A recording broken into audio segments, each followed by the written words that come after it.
Ile ambayo yana maana tofauti. Kuna uzinzi na kuna uasherati. Uasherati unafanywa na mtu ambaye hajaoa au hajaolewa. Uzinzi unafanywa na mtu aliyeolewa au aliyeoa. Sasa mtu yote ambaye hajaoa anapofanya uasherati au tendo lote la ngono na mwanamke ambaye ameolewa au ambaye ameoa. Sasa yule ambaye hajaoa anafanya uasherati, na yule ambaye ameolewa anafanya tendo hilo linaitwa uzinzi. Amen. Amen. Sasa tutaangalia mbele kidogo juu ya hayo maandiko kadha wa kadha ambayo yatatusaidia kujua hilo, lakini nataka tu mwanzoni hapa tujue nini maana ya uasherati na uzinzi. Na hicho ndicho pia watu wengi wanachokichanganya. Ndio nasema Yesu akasema mtu unaweza kumwacha tu kwa sababu mtu akifanya uasherati unaweza kumwacha. Sasa uasherati unaotajwa ni mtu ambaye hajaolewa, ni mtu ambaye labda ni mchumba, wamechumbiana. Sasa anapofanya uasherati huko hatimaye akabainika, sasa mtu huyo atakuwa anaweza kumwacha, uchumba ukavunjika, unaweza kuvunjika. Tofauti na uzinzi. Mzinzi maana nikasema hakuna kupeana talaka isipokuwa katika mazingira ambayo ya mwisho kabisa, pale ambapo inakuwa mtu anahatarisha maisha yake kwenye ndoa yake, ndipo mtu anaweza kutengana kupo. Lakini bado maandiko yanatuambia kwamba hata mtu akitengana asiende kuoa au kuolewa, kwa sababu anakwenda kumuoa huyo aliyeachwa anakuwa anafanya uzinzi. So kwa hiyo watu wengi wanachanganya hapo kwamba sasa unaweza kaacha tu kwa sababu ya kufanya uzinzi au uasherati, na umekuwa walimu wengi wa upotoshaji.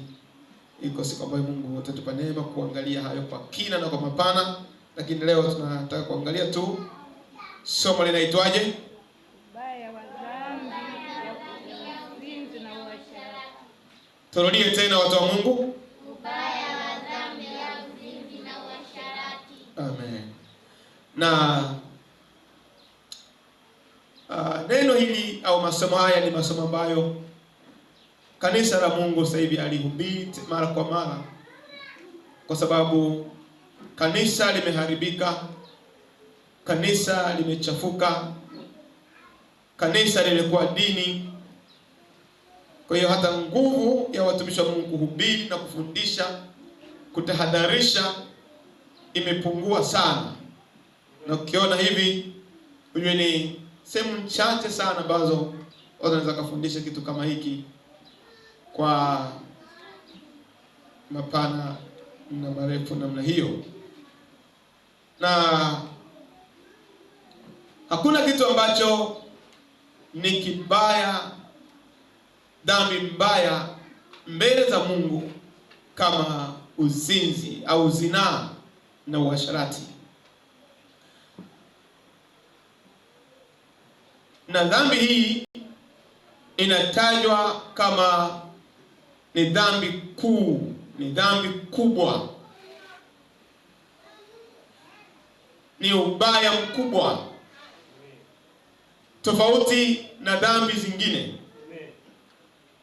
Hakuna dhambi yote ambayo inatajwa katika Biblia inazungumzia ubaya wa hiyo dhambi, lakini inazungumzia madhara yanayoambatana na hiyo dhambi zaidi ya dhambi ya uzinzi na uasherati. Ulioko nyuma huko, hakikisha watoto utulivu na kuwepo, lakini pia tuangalie uko uwani maji yasitirike, lazima tuende kwa utaratibu.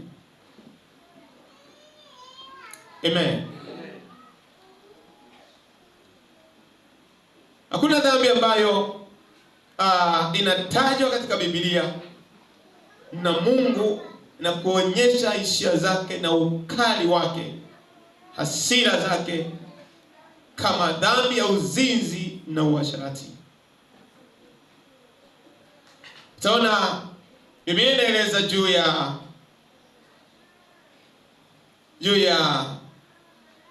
mtu mmoja aliyeitwa Yusufu, aliyekuwa anatafutwa kufanya uzinzi, na windwa na mwanamke afanye uzinzi naye. Biblia inaeleza juu ya yule mwanamke aliyekuwa anamtaka Yusufu afanye naye ngono, afanye naye uzinzi. Biblia inaeleza kwamba Yusufu alimwambia yule mwanamke, kwa nini nifanye ubaya huu mkubwa nikamkosa Mungu?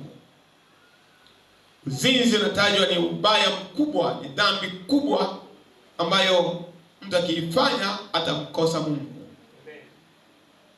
Katika Mwanzo 39 mstari wa 9. Mwanzo sura ya 39 mstari wa 9. Hakuna mkuu katika nyumba hii kuliko mimi, wala hakunizuilia kitu chochote ila wewe, kwa kuwa wewe umkewe. Nifanyeje ubaya huu mkubwa nikamkose Mungu? Unaitwa ubaya mkubwa. Unaitwa ubaya mkubwa. Uzinzi unaitwa ni ubaya mkubwa. Kwa nini ni ubaya mkubwa? Utaona Mungu anaonyesha hasira zake. Uzinzi, wakati mwingine kuna dhambi zingine mtu akizifanya madhara yake yanakuja baadaye. Lakini uzinzi au uasherati, madhara yake ni ya papo kwa papo. Ni ya papo kwa papo. Na Mungu anasema yoyote anayefanya uzinzi au zinaa, mtu huyo hana akili. Hana akili kabisa. Lakini anasema anajitafutia madhara yatakayoangamiza nafsi yake. Anajitafutia madhara ya kumwangamiza nafsi yake.